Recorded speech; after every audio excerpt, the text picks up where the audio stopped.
what was it like in the Soviet Union? Mm-hmm. What kind did the collapse of Soviet Union put an end into the communism? Did it prove to the whole world that here, after 80 years, they failed? Do you think there was anything in the Soviet Union that someone in the United States, as a capitalist country, could learn from that system and apply it here to make the capitalist system a better system? That's an excellent question. Called either ideological subversion or active measures, активные мероприятия in the language of the KGB, or psychological warfare. What it basically means is to change the perception of reality of every American to such an extent that despite of the abundance of information, no one is able to come to sensible conclusions in the interests of defending themselves, their families, their community, and their country. Hello, and welcome to Stand-Up Historian. This is another show with Alexei here, my good friend, historian, and technologist.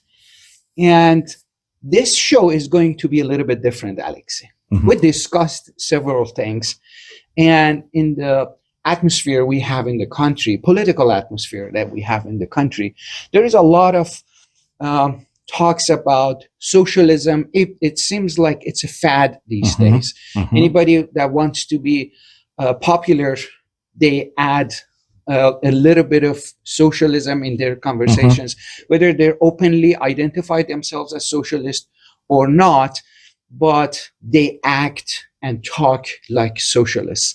So going through a series of documents and notes and books, I wanted to get your professional historian opinion in terms of help us to understand what was it like in the Soviet Union, mm-hmm. what kind of historical parallels mm-hmm. possibly you can draw from what was happening in the Soviet Union and what we possibly see in the United States, mm-hmm. and is this something that we should take notes for the future? Mm-hmm. As we discussed before, you brought up the name Yuri Bezmenov, yes, which was a defected spy. Was he a spy or he was just a scholar, Bezmenov, when it came to the United States? Yuri Bezmenov defected to the West in the late 1970s. Yeah. He was in a position where he posed as a Soviet journalist, whereas he was a member of the KGB. And we can talk about what he was actually doing. Yes. Okay, thank you for that clarification. And then he had an interview, if I'm not mistaken, in 1984. I found the interview. You can find the interview on YouTube with G. Edward Griffin. G. Edward Griffin, probably you know him for his very famous book, Creature from the Jekyll Island, which is the story of the creation of the Federal Reserve, with a very well written and historical account of what happened actually before the creation of that. But in any case, he interviewed Bezmenov, and that went viral in 1984. And the interesting thing for me was, 1984, and the famous book, yes. 1984. Yes. In his book, in his conversation, Bezmenov basically pointed out to four stages of decline, or four stages that communists in Russia, they use those stages to prepare a society to move towards eventually a communist system or yes. communist mm-hmm. state.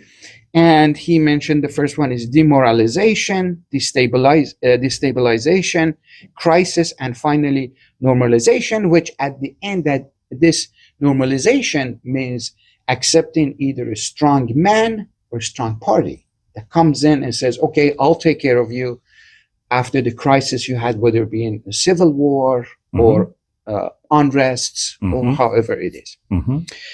Before I give you the mic, I also want to point out that there are self-identified members of Congress and the US Senate that are, they call themselves Democrat Socialist. Mm-hmm. In Congress, we have, and these are officially announced that they are socialist. Alexandria Ocasio-Cortez from New York, Rashida Tlaib from Michigan, Greg Casar, Texas, and Summer Lee, Pennsylvania. And in the Senate, we have Bernie Sanders, which has always introduced himself as a Democrat Socialist. And here's what I found. Of course, as we were discussing this meeting, the fact that in the beginning, Lenin's party was called Russian Socialist Democratic Labor Party. And then it split into Bolsheviks and Mensheviks. And eventually, over time, it became Communist Party of Soviet Union. Yes. So it was not in the beginning a communist party. Gradually, it became a communist party. It was masquerading. It was covering itself up until Lenin believed that the time was right to reveal the true nature. So that actually came into play in terms of how they came to power. A very small group of people that were disregarded by many, but got the financing and the ability to then reveal themselves. And we can talk about that history. And that's exactly where I want you to help us untangle this whole story. And the main question I have for you at the end of this is, take a mental note for this. We can discuss it at the end. Did the collapse of Soviet Union put an end into the communism? Did it prove to the whole world that here, after 80 years, they failed? So this is the question I want us to get an answer for it at the end of this conversation. Okay, take it over. Thank you. And to our viewers and listeners, I'll answer that question right now, but I'll get to it in the very end. Okay. The answer is no. Communism did not go away. And I'll explain why and what is happening today. I will address the questions that you posed from the perspective of a historian. And historians are best removed from events by at least a decade. Because over that time, as we know, things come out. And there are multiple points of view. There are documents, there are eyewitness accounts. So in responding to your questions, the three of them that you posed, I'll refer to historical facts that exist. And I love history, so just like you, Karosh, and our listeners obviously tuning in to the Stand-Up Historian channel, because it is a science. And the science is pretty precise, and it is based on facts. Now, there are interpretations, but ultimately the facts rule. Yeah. So let's go and start off with Yuri Bezmenov that you referred to. That gentleman posed as a Soviet journalist. He worked abroad, but then his conscience got to him, and his realization of what he was doing as part of the Soviet system of what? Expanding, going from the Soviet Union to the countries of the Eastern Bloc to Southeast Asia. Bezmenov was actually based in India at the time that he decided enough is enough. I have to reveal things to people in the West to warn them. And that was his motivation. He wasn't doing it for the money or anything. He was doing it because he saw how close the Soviet Union had actually got to the point of affecting things and afflicting things in the United States in the 1980s. So in the show that you referenced, and I do encourage all of our viewers to look it up, there's a longer version, about an hour, and there's a short version, about 13 minutes, where Bezmenov goes and explains the 4 stages of changing a society. And the very first stage, of course, is demoralization. Now, to our viewers, especially those in the United States, if you look at the events of the past couple of decades, say the past 30 years, and the Bezmenov spoke about this 40 years ago, are we feeling good as a nation? Just the morale. Good question. Or do we sense that something is off? And why is that, if we sense that something is off? Is that truly intrinsic?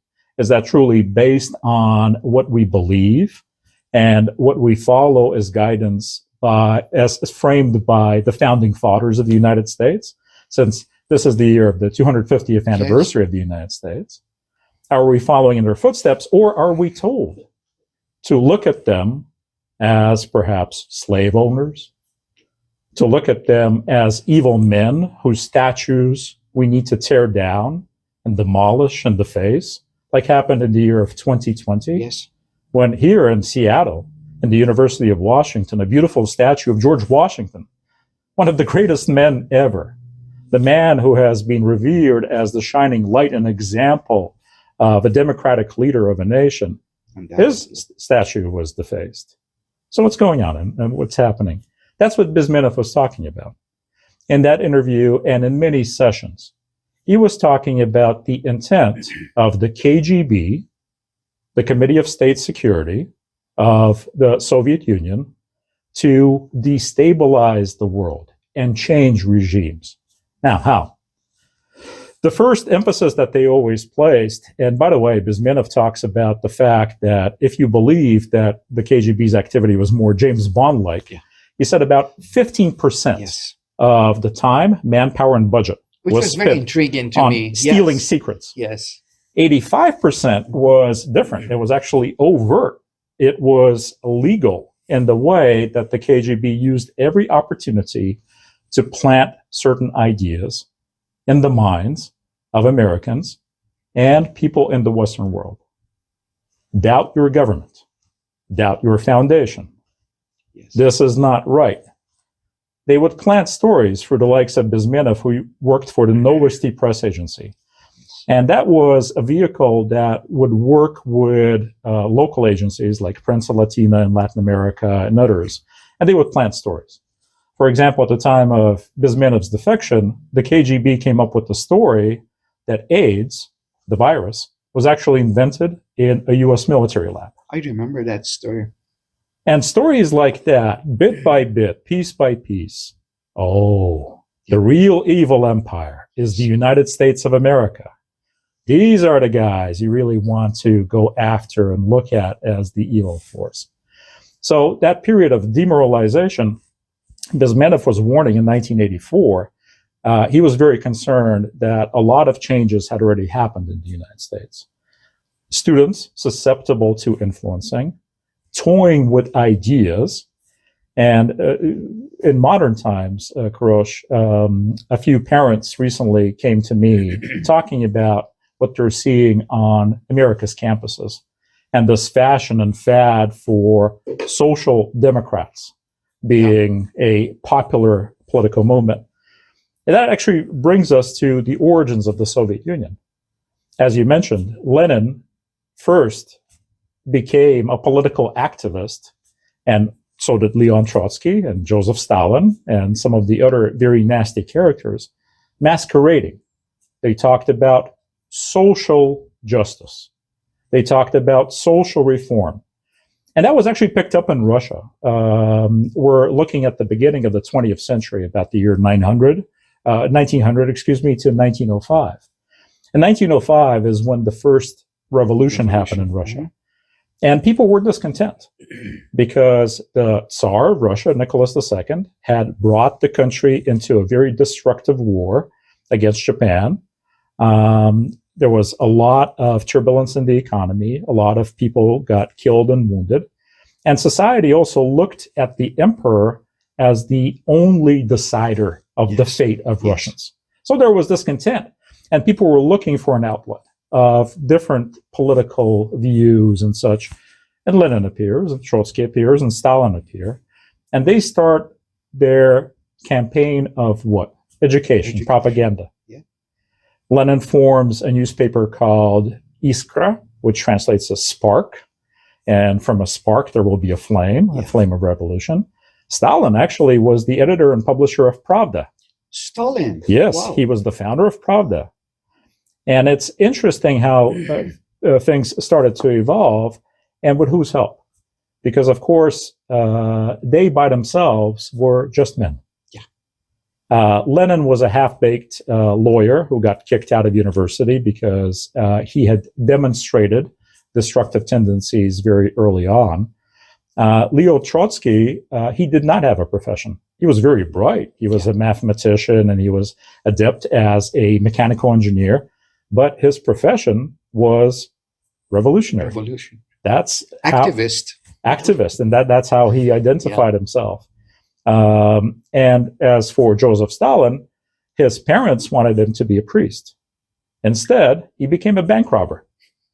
That was his contribution to Lenin's fledgling party. He would rob banks, he would rob post offices, he would rob railway stations and such to fund the revolution. But the stolen money wasn't enough. Where was the money coming from? Unfortunately, it was from susceptible Russian businessmen, the oligarchs of the time. One famous name in Russia, in Russian history, is Sava Morozov. Sava was an industrialist, and he was blessed. The Morozov family had built up an empire in the manufacturing. They were true industrialists with many plants across the country. But Sava became susceptible to these ideas, and he willingly gave significant funds to the revolution. To the revolutionaries. Bring us to today. How are some of the social democrats being funded? Is it just from abroad, or is it because people in the United States are willingly giving money to these ideas? Sava died mysteriously, actually, in around 1905, at the time of the revolution. There was a whole backstory to that. But he was not the only one.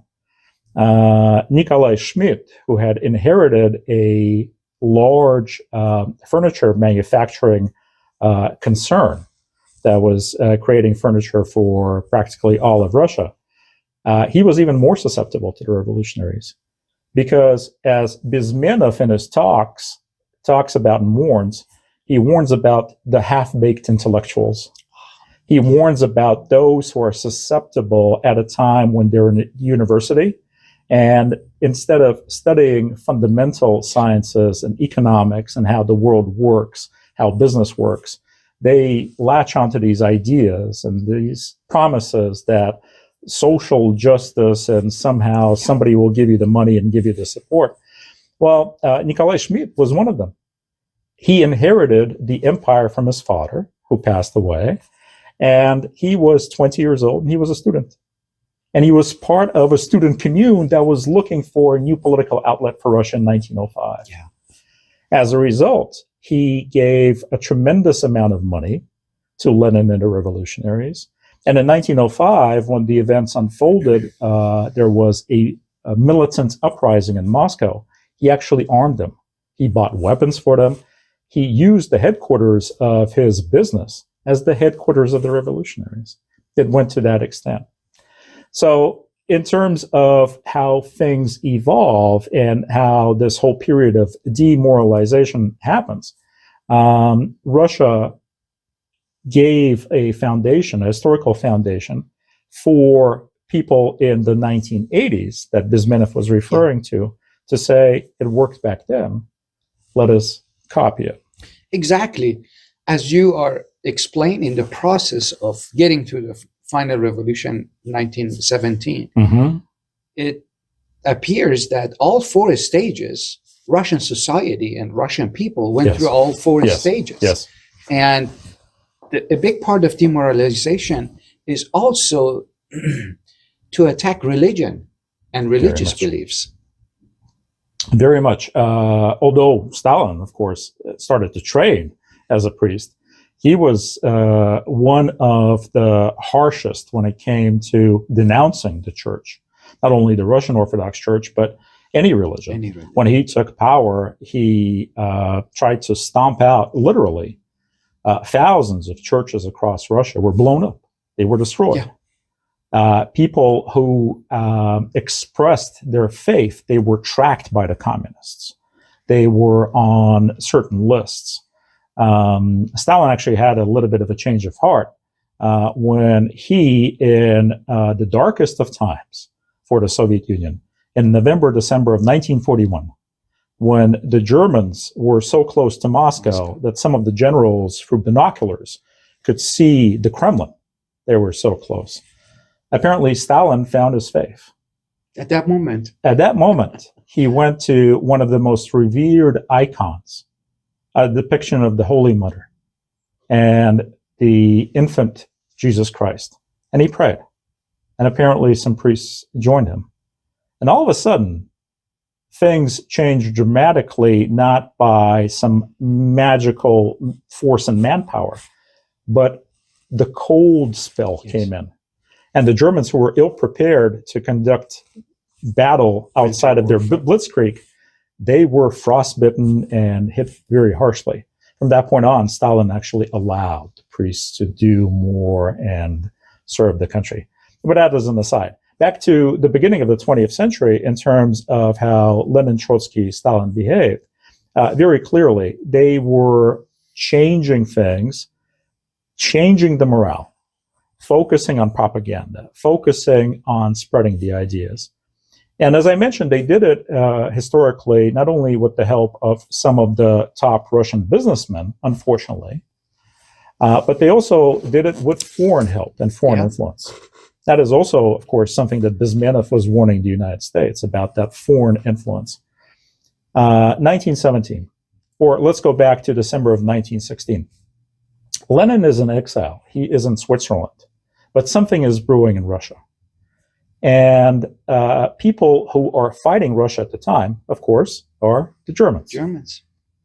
It is interesting that the Swiss secret police that were tailing Lenin, because they knew that this guy has some ideas, we should be very careful, we don't want it to spread to our country, to Switzerland. They recorded that Lenin entered the German embassy in Bern on December 26th of 1916, and he left on December 29th of 1916. Yeah, but still, you typically go to an embassy to get a visa or something, maybe a couple of hours. We've all been there. 3 days. Spend 3 days. And then the Germans provide safe passage to Lenin and to his cohorts, a select group of top men that were very loyal to Lenin, through the war zone. War is raging. Germany is fighting with Russia and such. Yeah, that was the heat of the First World War. Yes. And what we now know as historians is that German intelligence and German political leadership looked at Lenin and looked at his band of disruptors as people who could do what? Sow chaos in Russia. These were the agents of chaos that the Germans wanted. So the Germans, being very meticulous in everything that they do historically, and great respect to that nation, they recorded everything. They recorded the amounts of money that they provided to Lenin and to his cohorts, but then they provided updates. The intelligence service of Germany provided updates to the Ministry of Finance of where the money went and what results we got. And part of their reports in the beginning of 1917 was not only is Lenin and his band in place, but they're very active. And their activity can be measured very specifically. Pravda, Stalin's newspaper, the organ of the Communist Party, went from literally a few hundred copies to 300,000 copies per issue. And spread through media and through those channels. So demoralization, the very first step, took place there. And then, and of course, destabilization. We know that how that happened. Russia was involved in World War I. As the results of revolution, they left the coalition alliance they had with France and England. And destabilization started. In fact, I believe the seeds of that has already been spread throughout the Russia. 1905 and turmoils after that, the war, and to some extent, correct me if I'm wrong, failures of the Tsar at this time. It has prepared everything for these guys to come in and use this destabilized society and promote their agenda. Very much, and I can give you examples of how it happened.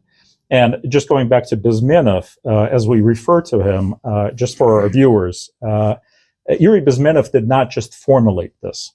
This was the playbook of the KGB of the USSR that was being actively used between the 1920s, and we'll get back to those, and the 1980s, when Bezmenov was revealing this to the West in terms of warning. This is what they're doing. These are the steps that they're taking. Look around you. This is happening. So in terms of destabilizing the situation, of course, the Germans wanted it to happen. And Bezmenov refers to three key factors in this destabilization. You take certain people and you place them in positions of power, or you enable failure. Where? The military, the economy, and senior leadership. And that was Russia beginning of 1917. Exactly, all three, yes. The war had been going on. There were millions of men dead or wounded. The generals were inept. They were sending wave upon wave, turning them into cannon fodder. The soldiers did not want to fight that war, demoralized. The population was not supporting the war. The economy. In 1913, Russia as an empire, as a country, was at its peak of power ever. In 1914, actually, the United States came in, building factories and promoting trade and helping at a time of war. So Russia could sustain that position. But then 15, 16, just collapse and decline. And then inept people around the Tsar. Yeah. Of course, Nicholas II deserves a lot of blame in mismanaging the situation, but he couldn't do it alone in a country that vast. So a lot of blame should be placed at those who are in a position of power who did not do certain things, including, by the way, Alexander Kerensky, who was the head of the provisional government once Nicholas II abdicated and a new government came into play. Ultimately, of course, Kerensky gave an interview in 1970, many years after the revolution. He was asked by a journalist, Mr. Kerensky, you were the all-powerful prime minister of Russia. And here's this fledgling Lenin and his band of revolutionaries. Why didn't you arrest him or even have him killed? And Kerensky said, because I did not take them seriously. And that is one of the key lessons as we apply history to looking around at things today. If somebody tells you that they're a social democrat, take them seriously. Because what happened with Lenin after he was successful, and he was successful, by the way, with the help of Trotsky. Where was Trotsky when the revolution started? He was actually in the United States. Yeah. And again, interesting story of he decided to go to the United States. He decided to get on every soapbox, but one man is just one voice. Trotsky enabled publishing newspapers and spreading leaflets in factories and different environments in the United States. But he jumped off of his soapbox and got to the first ship and went back to Russia when the February Revolution happened in 1917. But again, how do you do that? If you're just a revolutionary, where does the money come from to buy a ticket? That's always the question. Where do you get the money? Where do you get? Unfortunately, it is known that he was enabled by Americans who were, again, basically supportive of the ideas that he was spreading. Americans that had the financial capacity that donated to the cause. So again, self-inflicted. Self-inflicted. And as you were talking about this, when they express what they believe and what they would do once they get to power, it reminded me of also, if we consider left and right, Hitler did the same thing with his famous book. Yes. He wrote it in a book and published it and said, this is my agenda. Yes. Just like the left did. And in both cases, nobody took it seriously. No, unfortunately, and the analogy with Hitler, unfortunately, let's go to the naming of their parties. The world refers to Hitler's notes, by the way. Okay. To Hitler's people as fascists. That was actually Mussolini. Yeah. And Hitler adopted elements of fascism, but their true name, we know them as Nazis. That is short for National Socialists. Again, Hitler came on a platform promising the world to the German population of all kinds of social goodies that he found very difficult to deliver, and that is why he started wars. He needed to capture, take away, and then redistribute to his population, which was the modus operandi of Lenin, Trotsky, and Stalin. And to the names, they call themselves the Russian Socialist Democratic Labor Party of Bolsheviks, up until 1918. Yep. Once they came into full control, they revealed that their true nature is based on the works of Karl Marx and his proclamation that communism should rule the world. And that is what they were. In the 1920s, when they established a foothold, in the 1930s, Joseph Stalin came into power. And as things progressed, they created, and they were also open about it, the so-called Communist International. Yes. They wanted to spread the revolution. They wanted one day for the globe to be read. And that was actually part of the state seal of the Soviet Union. If you look at the globe of the world, of course, you would see the hammer and sickle on top of it, but the whole of it is red. And that was very symbolic because they wanted to export the revolution and envelope the whole world. And a little bit of personal history. I remember when you said export the revolution, when the unfortunate revolution of 1979 happened in Iran, there was a lot of socialist and communist elements inside the movement. And a lot of communists and socialists at the time supported this revolution. And the idea that, okay, this is going to be the expansion of socialism into Iran. And once the religious group, Islamists, took over, they copied the same idea. And they always talk about exporting the revolution, Islamic revolution, to all the Muslim countries. And they, from day one, they started to. So we see this totalitarian ideas are not necessarily a political system. A religion like Islam, when it's, I want to say, abused and misused, the ideas in this religion, I'm not qualified to talk about Islam that much, but this is my personal experience, became very, very dangerous. And throughout the history of this revolution in Iran, I personally remember when the students invaded the US embassy, most Western countries and their embassies was attacked, they closed and they left. The only embassy was always there, never had any harm from the revolutionaries, was the embassy of the Soviet Union, which is a massive building in the heart of Tehran, which is still there for, at that time, centuries, and still there. But this idea of, as a revolutionary, I am responsible to export these great ideas to other lands and get people to follow the same model we have here and show them how great the life is. Was life great in Soviet Union? We'll get to life in the Soviet Union in a second, but I must comment on something that you said, Kurosh. It is tragic what happened to Iran. But the enabling force in the background was the Soviet Union. Yes. As you mentioned. Absolutely. Lenin and his followers, and of course in 1979, that was Leonid Brezhnev, one of the followers, but at the time head of the Soviet Union. They looked at the world through the lens of, are they true communists? Are they useful idiots that could be exploited, especially in the West? They were very cynical about identifying people in the United States and in Western countries, especially in governments, that they would just label between themselves, that's another useful idiot, that's in a good position. Or fellow travelers. So in 1979, they saw the clerics that were taking over your homeland as fellow travelers because they wanted to depose who? The biggest ally of the United States of America in the Middle East.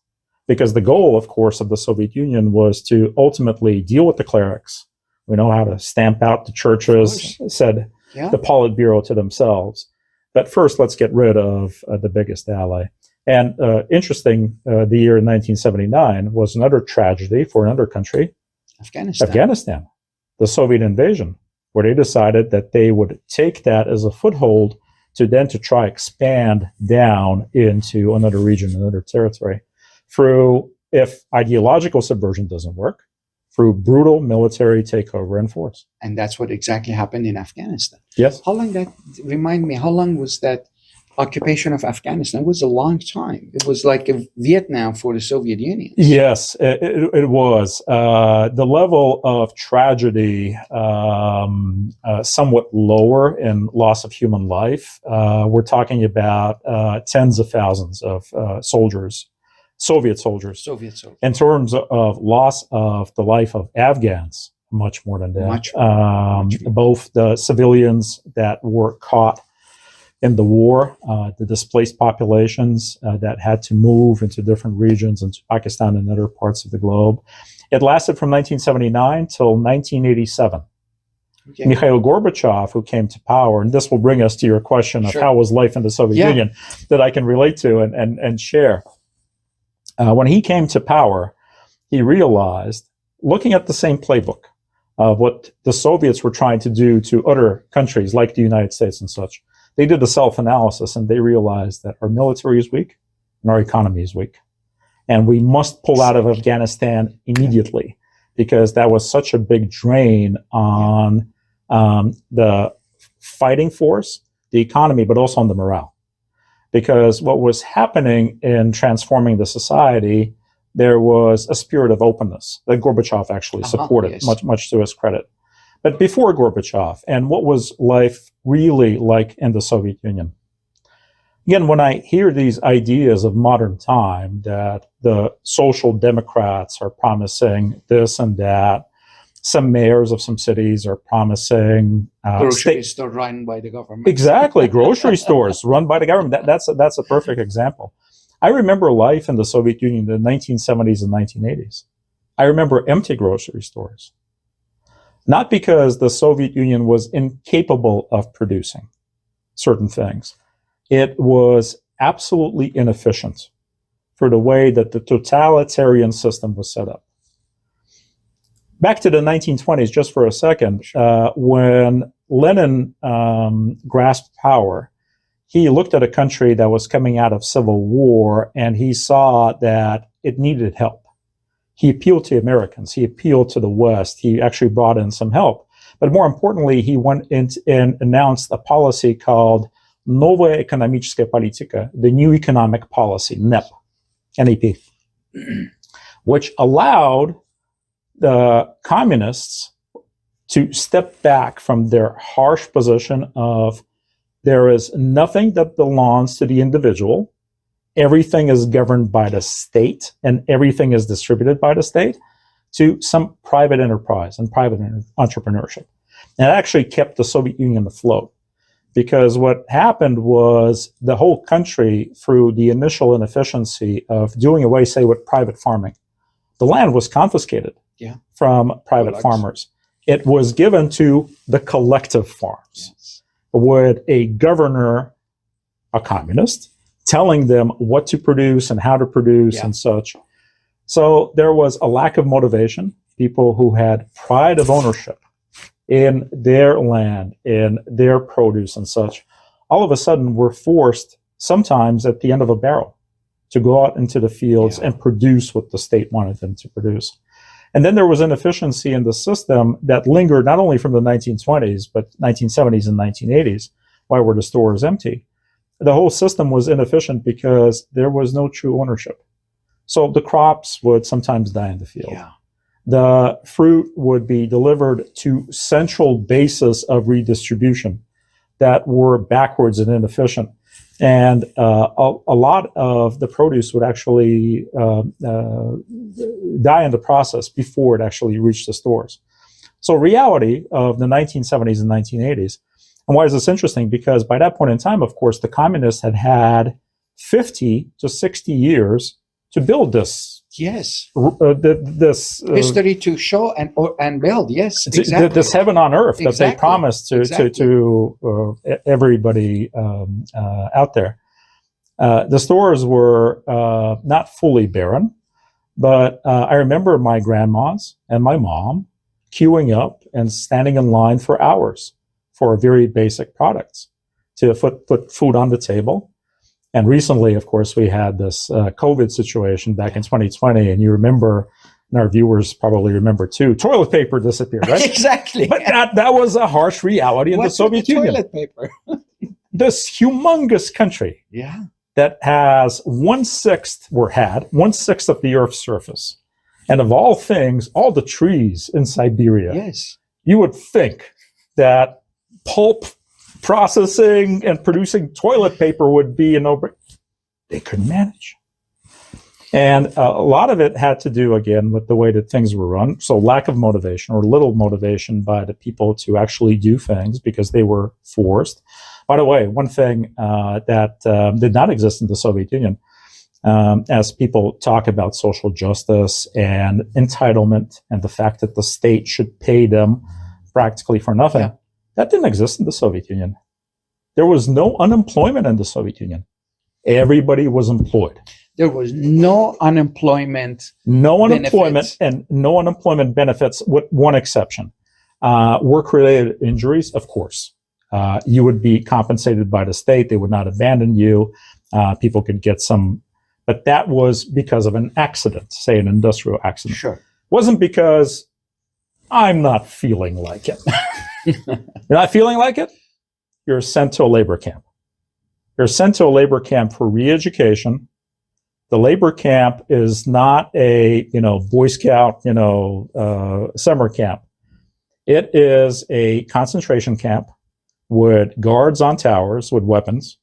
And if you do not perform, you will be sent further into the gulag system. Yeah. Further and further. You would become a recidivist. You would be considered as somebody that would never make it out alive. But those who were reformed, they would go back to society. They would never try it again in terms of asking the state for something for nothing. And then back to the way that the state was run, to how inefficient things were. Even when Gorbachev, when he came to power, he started introducing his own new economic policy, basically in 1987, 1988. I personally benefited from that because in 1990, I formed a cooperative with a buddy of mine, basically a startup. Sure. We were creating the first home computing and gaming magazine in the USSR, and it was fun. We found an investor. Things were playing out like they would, say, in the United States or Great Britain. It was fun to do. What we quickly realized was that although our little business was performing very well, and we had some funds, we could not provide the basic work environment for our people. What do I mean? It was the summer of 1991. It was really hot in Moscow. It was probably 80, 90 degrees, and we were in an old building, and it was really hot inside. And startups, right? Everybody's working on long hours. And I looked to my partner and I said, look, we have enough funds. Let's get some air conditioning units in. It turned out that it would be impossible. And the reason it was impossible, because for the whole of the Soviet Union, there was only one factory producing air conditioning units. Unbelievable. In Baku, Azerbaijan. Yeah. And that factory had orders from the Gosplan, the Central Planning Committee, for the next 5 years of what they would build and what they would ship. And guess what? We were not in their plants. So no chance of air conditioning. Unbelievable. Little stories like that, just to give our viewers a flavor of how dominating, how controlling, and how inefficient the system was, which ultimately led to the collapse of the USSR in 1991. The colossus that was being portrayed to the world as this promise of a socialist communist future imploded upon itself, because ultimately it was based on promises that the leaders could not fulfill. Yes, and oppression of human capabilities and putting you into a frame that you can only grow within this frame. You can't go outside of that. And when you started your startup and you just needed an air conditioner, for our viewers and listeners, when you say an air conditioner, you could get on Amazon and order one, get it first thing tomorrow. And today, with technology, even at the time that you're talking about, this is nothing to be concerned about. No. Nothing at all. And I have the same experience because the revolution initially in Iran, Islamic Yes. revolution, replaced communism and put Islam in there. Everything else was the same. Islam has tendencies of socialism within its core. And in just a few years, they realized that, oops, it's not working. We can't run everything. I stood in the same line of queues that you were talking about to get the sugar or to get eggs or milk or fish, any meat, anything like that. And the same thing happened. They loosened the economy. They let some people come back and build and grow. And they saw better results in that. But they could never let go of the whole thing because it changes their nature. They become, it's not the same beast. No. It's something else. So in conclusion, I'll let you to wrap it up, but I just want to add this. Those who don't learn from the history are condemned to repeat the history. And those who come along and sell these empty promises of a utopia, paradise on earth, we have seen the final product. Yes. We have seen the sufferings of millions of, we didn't even touch upon how many millions of people died in the Soviet Union. In a smaller scale, how many people were killed or died in not necessarily a communist, but a revolution which had the same type of ideas, except it's a theocracy. I want you to add anything else you think we should tell our viewers. My main point in this episode was to touch upon what was promised, what was delivered. You offered exactly what Social Democratic Party of Labor in Soviet Union became the Communist Party. It just the progression of the same idea. And initially it's communism, but you're not ready. We're going to get you to that point, and didn't take a long few years to show that it's communism. If you like to add something, or if you like to wrap it up, if you have anything specific, any advice, please feel free. Just perhaps a couple of words of a warning in terms of how things progress and how things play out. The promises that they make and they cannot keep, they are propagated by, as I mentioned, as the communists call them, useful idiots and fellow travelers, the two categories that they have. And what they were very good at is bringing some key people that they identified to this workers' paradise. But it was very carefully staged. There were a couple of hotels in Moscow that had all the furnishings of the best hotels in the West. But a couple of blocks from those hotels, you could see the reality of people living in communal apartments. My father grew up in a communal apartment. What is that? 7 rooms connected by one corridor that lead to one kitchen. 7 moms would use one kitchen to cook their meals. For 7 families. 7 families.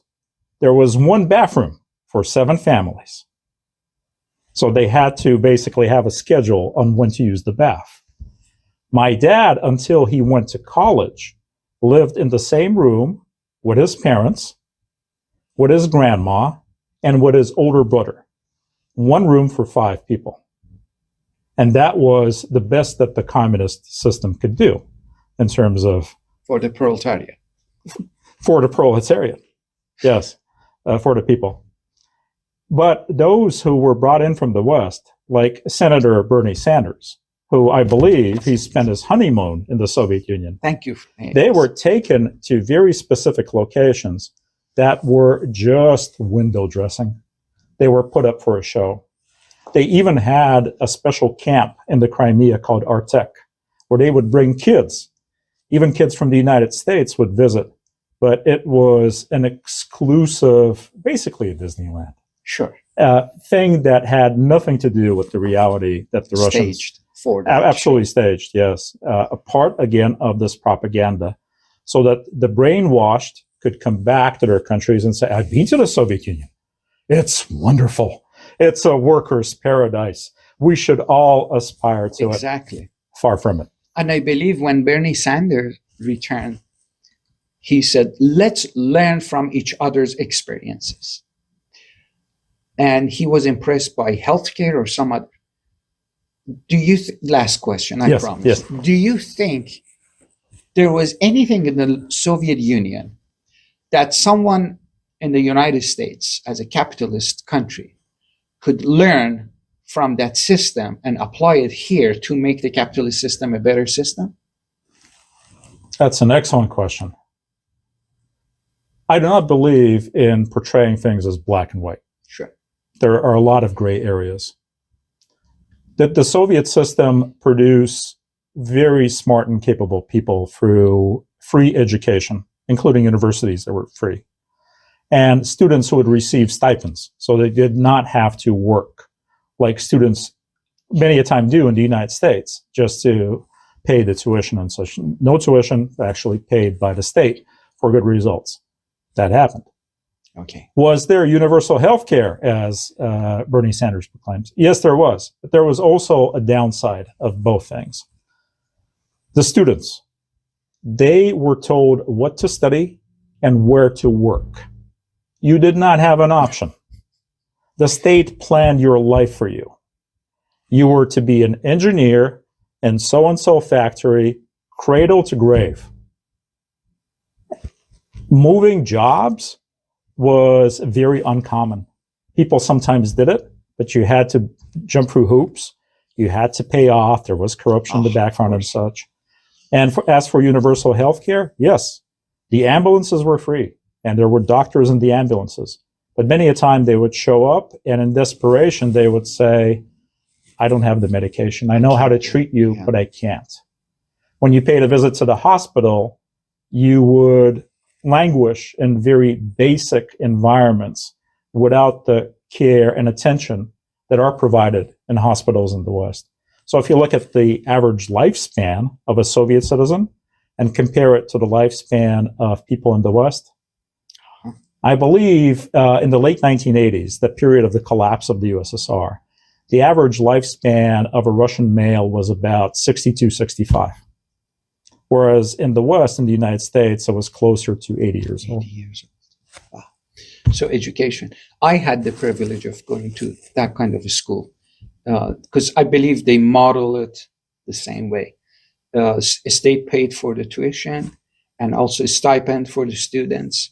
You could stay at the dorm, or if you go out and get your own place, they would even help you to pay the rent. Mm-hmm. And here is to end this episode on a fun thing. After I graduated, you know how much I owed to the government of Iran?